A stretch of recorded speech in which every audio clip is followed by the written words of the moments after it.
반갑습니다. 10월 11일 1년 1독 성경 읽기 시작합시다. 오늘 함께 읽을 말씀 마태복음 16장에서 18장 말씀입니다. 16장을 읽읍시다. 바리새인과 사두개인들이 와서 예수를 시험하여 하늘로서 오는 표적 보이기를 청하니 예수께서 대답하여 가라사대 너희가 저녁에 하늘이 붉으면 날이 좋겠다 하고 아침에 하늘이 붉고 흐리면 오늘은 날이 굳겠다 하나니 너희가 천기는 분별할 줄 알면서 시대의 표적은 분별할 수 없느냐.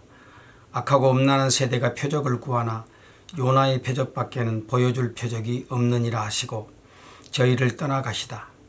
제자들이 건너편으로 갈새 떡 가져가기를 잊었더니 예수께서 이르시되 삼가 바리새인과 사두개인들의 누룩을 주의하라 하신대 제자들이 서로 의논하여 가로되 우리가 떡을 가져오지 아니하였도다 하거늘 예수께서 아시고 가라사대 믿음이 적은 자들아 어찌 떡이 없으므로 서로 의논하느냐. 너희가 아직도 깨닫지 못하느냐. 떡 5개로 5,000명을 먹이고 주운 것이 몇 바구니며 떡 7개로 4,000명을 먹이고 주운 것이 몇 광주리이던 것을 기억하지 못하느냐. 어찌 내 말한 것이 떡에 관함이 아닌 줄을 깨닫지 못하느냐. 오직 바리새인과 사두개인들의 누룩을 주의하라 하시니 그제야 제자들이 떡의 누룩이 아니요 바리새인과 사두개인들의 교훈을 삼가라고 말씀하신 줄을 깨달으니라. 예수께서 가이사랴 빌립보 지방에 이르러 제자들에게 물어 가라사대 사람들이 인자를 누구라 하느냐. 가로되 더러는 세례 요한 더러는 엘리야 어떤 이는 예레미야나 선지자 중에 하나라 하나이다. 가라사대 너희는 나를 누구라 하느냐. 시몬 베드로가 대답하여 가로되 주는 그리스도시요 살아계신 하나님의 아들이시니이다. 예수께서 대답하여 가라사대 바요나 시몬아 네가 복이 있도다. 이를 내게 알게 하니는 혈육이 아니요 하늘에 계신 내 아버지시니라. 또 내가 네게 이르노니 너는 베드로라. 내가 이 반석 위에 내 교회를 세우리니 음부의 권세가 이기지 못하리라. 내가 천국 열쇠를 네게 주리니 네가 땅에서 무엇이든지 매면 하늘에서도 매일 것이요 네가 땅에서 무엇이든지 풀면 하늘에서도 풀리리라 하시고 이에 제자들을 경계하사 자기가 그리스도인 것을 아무에게도 이르지 말라 하시니라. 이때로부터 예수 그리스도께서 자기가 예루살렘에 올라가 장로들과 대제사장들과 서기관들에게 많은 고난을 받고 죽임을 당하고 제3일에 살아나야 할 것을 제자들에게 비로소 가르치시니 베드로가 예수를 붙들고 가나여 가로되 주여 그리 마옵소서 이 일이 결코 주에게 미치지 아니하리이다. 예수께서 돌이키시며 베드로에게 이르시되 사단아 내 뒤로 물러가라. 너는 나를 넘어지게 하는 자로다. 네가 하나님의 일을 생각지 아니하고 도리어 사람의 일을 생각하는도다 하시고 이에 예수께서 제자들에게 이르시되 아무든지 나를 따라오려거든 자기를 부인하고 자기 십자가를 지고 나를 쫓을 것이니라. 누구든지 제 목숨을 구원코자 하면 잃을 것이요 누구든지 나를 위하여 제 목숨을 잃으면 찾으리라. 사람이 만일 온 천하를 얻고도 제 목숨을 잃으면 무엇이 유익하리요. 사람이 무엇을 주고 제 목숨을 바꾸겠느냐. 인자가 아버지의 영광으로 그 모든 천사들과 함께 오리니 그때에 각 사람의 행한 대로 갚으리라. 진실로 너희에게 이르노니 여기 섰는 사람 중에 죽기 전에 인자가 그 왕권을 가지고 오는 것을 볼 자들도 있느니라. 마태복음 16장에서는 아주 특별히 중요한 한 사건이 기록이 되어 있는데 특별히 예수님께서 가이사랴 빌립보 지방을 가시다가 제자들을 향해서 사람들이 인자를 누구라고 하느냐. 그럴 때 여러 가지 많은 이제 세상에 평가들이 있었지 않습니까? 거기 14절 이하에 보면 더러는 세례 요한, 더러는 엘리야, 어떤 이는 예레미야나 선지자 중에 하나라 하나이다. 참 예수님에 대한 세상의 평가는 참 새로운 어떤 그런 선지자가 이 땅에 오셨다. 아주 호의적인 그런 평가였죠. 그러나 예수님께서 다시 묻지요. 너희는 나를 누구라고 하느냐. 그럴 때 베드로가 주는 그리스도시요 살아계신 하나님의 아들입니다. 신앙 고백을 하지 않습니까? 세상의 평가를 넘어서는 베드로의 이 신앙 고백을 들으시고 우리 주님이 기뻐하셨습니다. 그리고 그 신앙 고백위에 내가 교회를 세우겠다 말씀하시죠. 음부의 권세가 이기지 못하는 교회, 그 교회를 세우겠다고 하십니다. 언제나 교회는 신앙 고백 위에 세워집니다. 신앙 고백 위에 세워지지 않는 모든 집들은 다 결국은 무너지게 되어 있는 것이죠. 우리 주님이 이 신앙 고백을 받으신 이제 이후에 비로소 어떻게 주님께서 고난을 받고 또 이렇게 죽임을 당하고 부활하게 될 것인지를 제자들에게 가르치기 시작하지요. 그런데 사실 베드로는 그것을 싫어하지 않습니까? 예수님을 따르면서 참 많은 대가를 바라고 영광을 바랐었는데 주님이 죽으시겠다고 하시자 그렇게 하지 말아달라고 부탁을 합니다. 그러나 우리 주님은 단호하게 물리치시고 누구든지 나를 따라오려거든 자기를 부인하고 자기 십자가를 지고 나를 쫓아야만 한다. 예수님을 따르는데 대가가 있음을 말씀해 주셨습니다. 오늘 또 우리가 주님을 따라가는 이 일이 날마다 주님께서 우리에게 십자가를 지고 자기를 부인하는 이런 자기 희생을 요구하시는 삶인 것을 늘 기억해야 되겠습니다. 17장 말씀을 또 읽겠습니다. 엿새 후에 예수께서 베드로와 야고보와 그 형제 요한을 데리시고 따로 높은 산에 올라가셨더니 저희 앞에 변형되사 그 얼굴이 해같이 빛나며 옷이 빛과 같이 휘어졌더라. 때에 모세와 엘리야가 예수로 더불어 말씀하는 것이 저희에게 보이거늘 베드로가 예수께 여짜와 가로되 주여 우리가 여기 있는 것이 좋사오니 주께서 만일 원하시면 내가 여기서 초막셋을 짓되 하나는 주를 위하여 하나는 모세를 위하여 하나는 엘리야를 위하여 하리이다. 말할 때 호련히 빛난 구름이 저희를 덮으며 구름 속에서 소리가 나서 가로되 이는 내 사랑하는 아들이요 내 기뻐하는 자니 너희는 저의 말을 들으라 하는지라. 제자들이 듣고 엎드려 심히 두려워하니 예수께서 나와 저희에게 손대시며 가라사대 일어나라 두려워 말라 하신대 제자들이 눈을 들고 보매 오직 예수 외에는 아무도 보이지 아니하더라.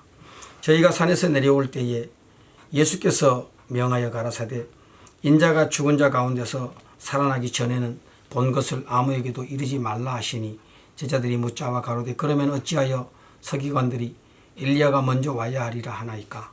예수께서 대답하여 가라사대 엘리야가 과연 먼저 와서 모든 일을 회복하리라. 내가 너희에게 말하노니 엘리야가 이미 왔으되 사람들이 알지 못하고 임의로 대우하였도다. 인자도 이와 같이 그들에게 고난을 받으리라 하시니 그제야 제자들이 예수의 말씀하신 것이 세례 요한인 줄 깨달으니라. 저희가 무리에게 이르매 한 사람이 예수께 와서 꿇어 엎드려 가로되 주여 내 아들을 불쌍히 여기소서 저가 간질로 심히 고생하여 자주 불에 넘어지며 물에도 넘어지는지라. 내가 주의 제자들에게 데리고 왔으나 능히 고치지 못하더이다. 예수께서 대답하여 가라사대 믿음이 없고 패역한 세대여 내가 얼마나 너희와 함께 있으며 얼마나 너희를 참으리요. 그를 이리로 데려오라 하시라. 이에 예수께서 꾸짖으시니 귀신이 나가고 아이가 그때부터 나으니라. 이때에 제자들이 종용이 예수께 나와 가로되 우리는 어찌하여 쫓아내지 못하였나이까. 가라사대 너희 믿음이 적은 영혼이라. 진실로 너희에게 이르노니 너희가 만일 믿음이 한 겨자씨만큼만 있으면 이 산을 명하여 여기서 저기로 옮기라 하여도 옮길 것이요 또 너희가 못할 것이 없으리라.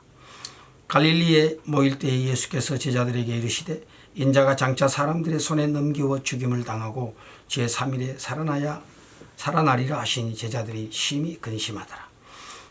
가버나움에 이르니 반세계를 받는 자들이 베드로에게 나와 가로되 너의 선생이 반세계를 내지 아니하느냐. 가로되 내신다고 집에 들어가니 예수께서 먼저 가라사대 시몬아 내 생각은 어떠하냐. 세상의 임금들이 네게 관세와 정세를 받느냐. 자기 아들들에게냐 타인에게냐. 베드로가 가로되 타인에게니이다. 예수께서 가라사대 그러하면 아들들은 세를 면하리라. 그러나 우리가 저희로 오해케 하지 않기 위하여 내가 바다에 가서 낚시를 던져 먼저 오르는 고기를 가져 입을 열면 돈 1세겔을 얻을 것이니 가져다가 나와 너를 위하여 주라 하시니라. 예.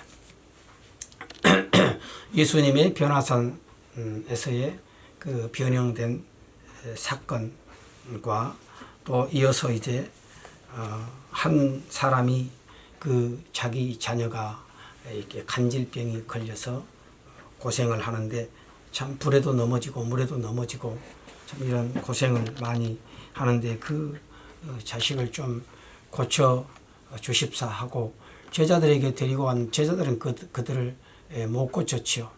예수님께 데리고 와서 예수님이 그것을 이제 고쳐 주셨습니다. 제자들이 왜 우리는 못했느냐고 그렇게 물을 때에 주님께서 말씀하셨죠. 너희 믿음이 적기 때문에 그렇다 이렇게 말씀하시지 않습니까? 너희 믿음이 적은 영혼이라. 너희가 겨자씨만한 믿음만 있어도 이 산을 명하여 저리 옮기라 하면 옮기올 것이라고 우리 주님이 말씀하셨어요.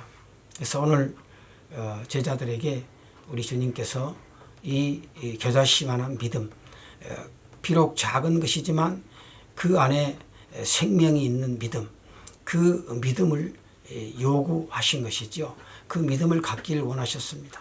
우리 주님은 계속해서 십자가의 고난에 대해서 제자들에게 이야기했지만 여전히 제자들은 그 주님의 십자가의 고난의 의미를 깨닫지 못했죠.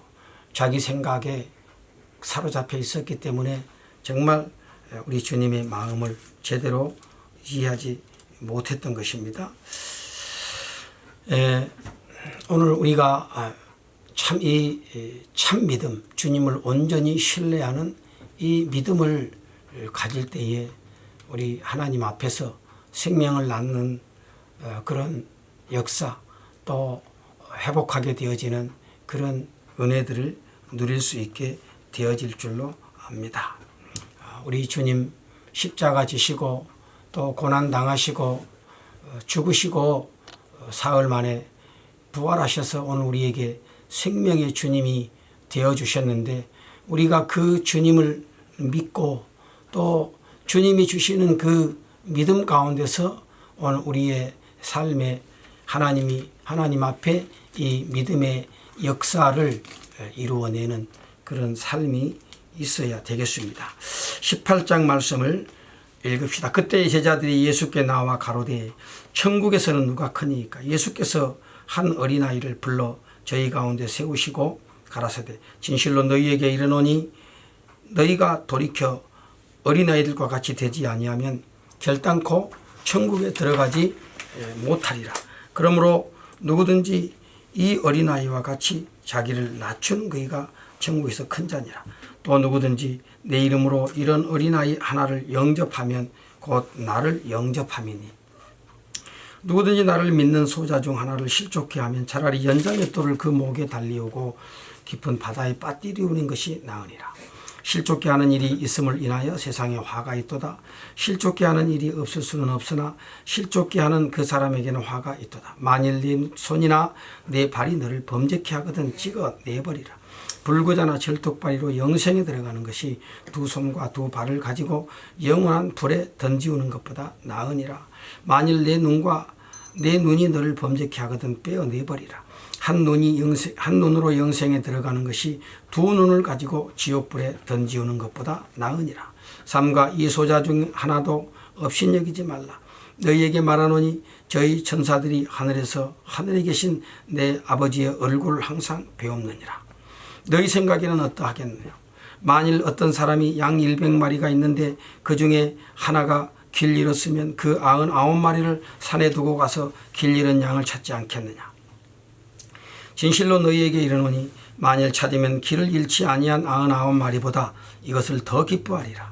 이와 같이 이 소자 중에 하나라도 이루어지는 것은 하늘에 계신 너희 아버지의 뜻이 아니니라. 내 형제가 죄를 범하거든 가서 너와 그 사람과만 상대하여 권고하라. 만일 들으면 내가 내 형제를 얻은 것이요 만일 듣지 않거든 한두 사람을 데리고 가서 두세 정인의 입으로 말마다 정창케 하라. 만일 그들의 말도 듣지 않거든 교회의 말하고 교회의 말도 듣지 않거든 이방인과 세리와 같이 여기라. 진실로 너희에게 이르노니 무엇이든지 너희가 땅에서 매면 하늘에서도 매일 것이요 무엇이든지 땅에서 풀면 하늘에서도 풀리리라. 진실로 다시 너희에게 이르노니 너희 중에 두 사람이 땅에서 합심하여 무엇이든지 구하면 하늘에 계신 내 아버지께서 저희를 위하여 이루게 하시리라. 두세 사람이 내 이름으로 모인 곳에는 나도 그들 중에 있느니라. 그때에 베드로가 나와 가로되 주여 형제가 내게 죄를 범하면 몇 번이나 용서하리이까? 7번까지 하오리이까? 예수께서 가라사대 내게 이르노니 7번뿐 아니라 70번씩 7번이라도 할지니라. 이러므로 천국은 그 종들과 회개하려 하던 어떤 임금과 같으니 회개할 때에 1만 달란트 빚진 자 하나를 데리고 갚을 것이 없는지라. 주인이 명하여 그 몸과 처와 자식들과 모든 소유를 다 팔아 갚게 하라 한데 그 종이 엎드려 절하며 가로되 내게 참으소서 다 갚으리이다 하거늘 그 종의 주인이 불쌍히 여겨 놓아보내며 그 빚을 탕감하여 주었더니 그 종이 나가서 제게 100데나리온 빚진 동관 하나를 만나 붙들어 목을 잡고 가로되 빚을 갚으라 하며 그 동관이 엎드려 간구하여 가로되 나를 참아 주소서 갚으리이다 하되 허락지 아니하고 이에 가서 저가 빚을 갚도록 옥에 가두거늘 그 동관들이 그것을 보고 심히 민망히 여겨 주인에게 가서 그 일을 다 고하니 이에 주인이 저를 불러다가 말하되 악한 종아 네가 빌기에 내가 네 빚을 전부 탕감하여 주었거늘 내가 너를 불쌍히 여김과 같이 너도 네 동관을 불쌍히 여김이 마땅치 아니하냐 하고 주인이 노하여 그 빚을 다 갚도록 저를 옥졸들에게 붙이니라. 너희가 각각 중심으로 형제를 용서치 아니하면 내 천부께서도 너희에게 이와 같이 하시리라. 예. 온전한 용서, 무한한 용서에 대해서 말씀을 하고 있지요.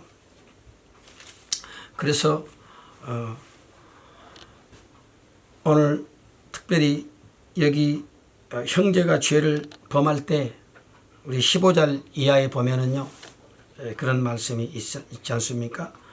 내 형제가 죄를 범하거든 가서 너와 그 사람과만 상대하여 권고하라. 만일 들으면 네가 내 형제를 얻은 것이요 만일 듣지 아니하거든 한두 사람을 데리고 가서 두세 증인의 입으로 말마다 정참게 하라. 만일 그들의 말도 듣지 않거든 교회에게 말하고 교회의 말도 듣지 않거든 이방인과 세리와 같이 여기라 그랬습니다. 끊임없이 용서를 우리 주님께서 끊임없는 용서를 말씀하셨습니다. 죄를 범하면 결국은 그 범한 죄에 대해서 그 잘못을 인정하고 시인을 해야 되지 않습니까? 그래서 이제 가서 그 사람과만 상대하고 그래도 말을 안 들으면 또 형제 이렇게 두세 명의 증인을 데리고 가서 또 얘기하고 또 그래도 말을 안 들으면 교회에다가 말을 하고 또 교회에도 말을 안 들으면 그 사람을 이방인과 세리와 같이 여기라고 주님이 말씀하시죠. 우리는 흔히 이제 이 말씀을 치리에 관한 범죄한 자를 처리하는 어떤 그런 절차에 관한 말씀으로 이해를 합니다. 그런 의미도 우리가 살려볼 수 있겠지만 그러나 오늘 18장에서 우리 주님께서 하시는 이 용서의 가장 궁극적인 내용은 바로 그런 것입니다. 자, 베드로가 물어보지요. 형제가 우리에게 죄를 범하면 어떻게 해야 되겠습니까? 그렇게 할 때 우리 주님께서는 말씀하죠. 7번 해야 됩니까? 그러니까 아니야. 7번만 하는 것이 아니라 70번씩 7번이라도 용서하라고 그랬어요. 그러니까 용서에는 사실은 끝이 없는 것이죠. 이것이 우리 하나님의 용서입니다. 그래서 거기에 이제 보여주는 예화 하나가 바로 1만 달란트 빚진 자에 대한 예화를 보여주지 않습니까? 말씀합니다. 1만 달란트 빚을 졌는데 이것은 갚을 수 없는 것이죠. 갚을 수 없는 큰 빚을 졌어요. 그런데 다 우리 이 주인이 다 탕감해 주지 않았습니까? 바로 용서는 그런 것이다. 여기서 이방인과 세리와 같이 여기라는 이 말씀은 그들을 내치라는 그런 말로 흔히 이해를 하지만 사실 그런 의미보다는 오히려 정말 끝까지 그렇게 회개하지 않지만 그러나 그 사람을 정말 불쌍히 여기라는 것이죠. 이방인과 세리처럼 그렇게 불쌍히 여기고 여전히 하나님의 용서가 필요한 그런 사람으로 여기라는 그런 말씀입니다. 오늘 우리는 너무나도 쉽게 우리 눈에 있는 들보보다는 형제의 눈에 있는 티를 빼려고 하는 그런 우를 범할 때가 참 많습니다.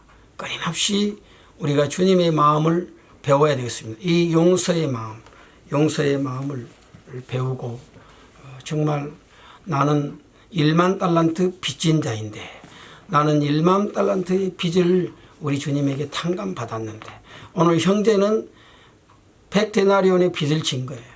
아무것도 아닌 것이죠. 그런 마음을 가지고 우리의 이웃들을 대하게 되면 오늘 좀 더 하나님 앞에 참된 용서의 삶을 살아갈 수 있지 않겠습니까? 오늘 우리에게도 이런 마음이 있기를 바랍니다.